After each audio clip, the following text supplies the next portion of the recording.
everyone, welcome back to my channel. Now I'm going to be making my most favourite treat of all time, okay? These are gluten-free, dairy-free, lactose-free, and you wouldn't even know it, alright? These are my wonderful gluten-free cinnamon buns. I religiously have one of these every day with my dairy-free latte, okay? I cannot live without a cinnamon bun daily. I just can't tell you how happy I am to show you this recipe. You wouldn't even know it's gluten-free, I tell you what now. They are beautiful, alright? I'm going to stop talking now because this is calling me and I just want to try it already. So I'm just going to show you how to make them now. Right, firstly we want to start getting the yeast on the go. So you want 1 tablespoon, which is about 10 grams of yeast. Now from the sugar that you've weighed out, just take 1 tablespoon of that and add it to the yeast. There's 54 grams of sugar in here, by the way. Now you want your milk to be nice and warm, so I've taken this out of the fridge and I've put it in the microwave for 1.5 minutes on full power, and that seems to be the good temperature for this mixture. So I'm just going to pour this on. So give it a little stir, set that aside on your counter and you start noticing it frothing up like mad now. Now with the rest of the sugar, I've put in a blender and I've blitzed it up into a fine dust. This just makes the sugar much lighter, so we're trying to get the mixture as light as possible because at the end of the day, we want cinnamon buns, not rock cakes. Now in a bowl you want to melt 28 grams of ghee butter, add in 1 egg yolk, doesn't want to come out, there you go. Add in the sugar, add in 54 millilitres of olive oil, it's about 1/4 of a cup, tablespoon of vanilla bean paste. If you're going to use extract or essence, use a bit more. I'd say use 2 teaspoons. Now just whisk all that together. Right, let's put that to the side a sec. Now you need 276 grams of your gluten-free flour. Add in 2.5 teaspoons of xanthan gum. 2.5. 2 teaspoons of baking powder.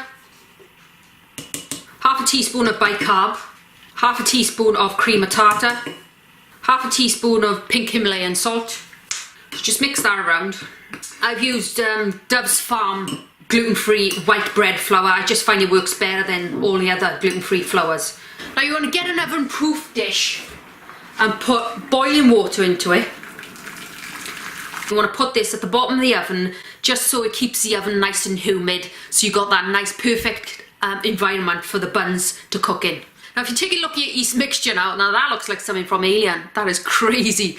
That is frothed up massively. Now if it hasn't frothed up, then scrap it and start again because the yeast is either dead or the milk is too warm or too cold, okay? So make sure it's kind of looking like that. Now you're going to add this yeast into the bowl. Make sure you get it all in.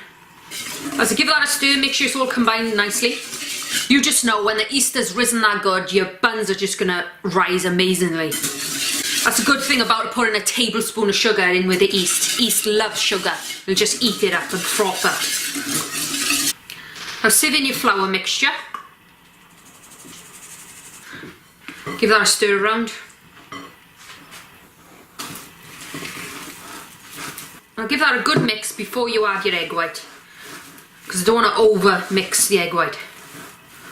Now add in your egg white. And just fold that in. I want to try and keep the dough as light as possible. Even though we're going to be rolling it out, it just creates some lightness to it. And get some greaseproof paper and dust the surface well. So I'm just going to plop this out onto the greaseproof paper. I'm going to just shape this into a rectangle first. So just dust the top of this with a bit more flour. So get another bit of greaseproof paper and just dust this as well. So I'm going to put this on top and we're going to roll it out gently. Try and keep it into a rectangle shape as much as possible. Every now and again, just take this off and put it back on again, okay? Just so it doesn't stick.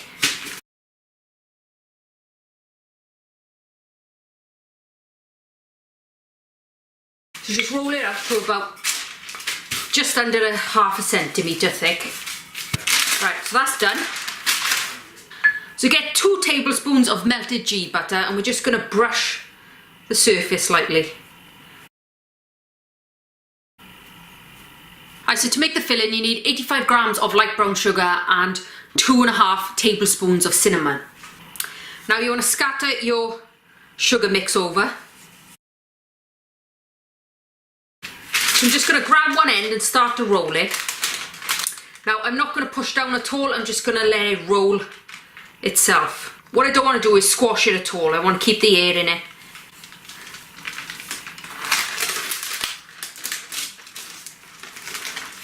Okay, that's lovely.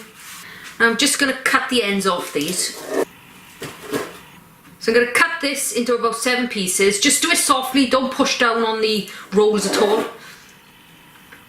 Use a serrated knife. Now you want to get an 8-inch pan and line it with some baking paper. And we're just going to put these in slowly. So as you can see, I've left about just under 1/2 inch gap between them all, so it gives them room to expand. But also I've rolled them lightly. As you can see, they're loosely rolled. I want them to be able to expand in the middle, see? So we don't get that uncooked middle or dry middle.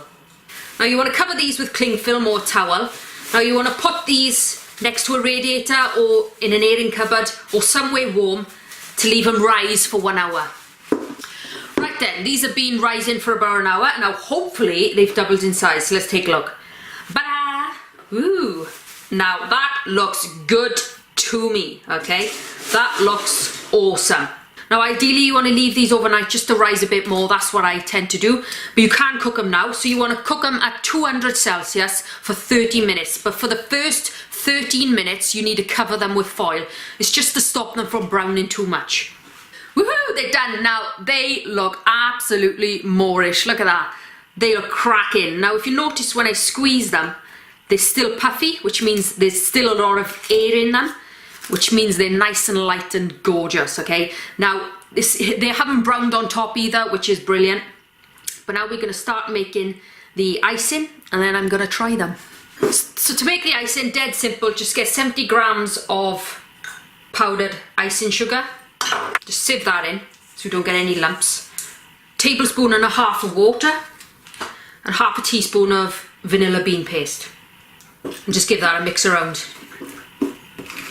So now we're just going to drizzle on our icing. Oh, yummy. Now that'll do. I'm starting to salivate here, so I better start trying them. Not sure which one to try, maybe this one. Oh, look at that. Oh, yummy. Let's try this one. Do you know what? I've been dying to try these for ages and taste test them and just show you how Moorish and delicious they are, okay? Now if I just squeeze it, can you see that it's not hard on the outside whatsoever? Look at that! Oh, I'm so happy to show you this because I love these. That is so fluffy. Like I said, you wouldn't even know this is gluten-free. This is just absolutely stunning. I'm gonna break it open. I just gotta show you this, I'm so excited. Look at it. Oh, look at that. Now that's not dense. I got loads more gluten-free recipes coming out. I'm always experimenting, so I'm always trying to do my best to get the mixture perfect. And tune in next time and I'll have another delicious treat for you to try.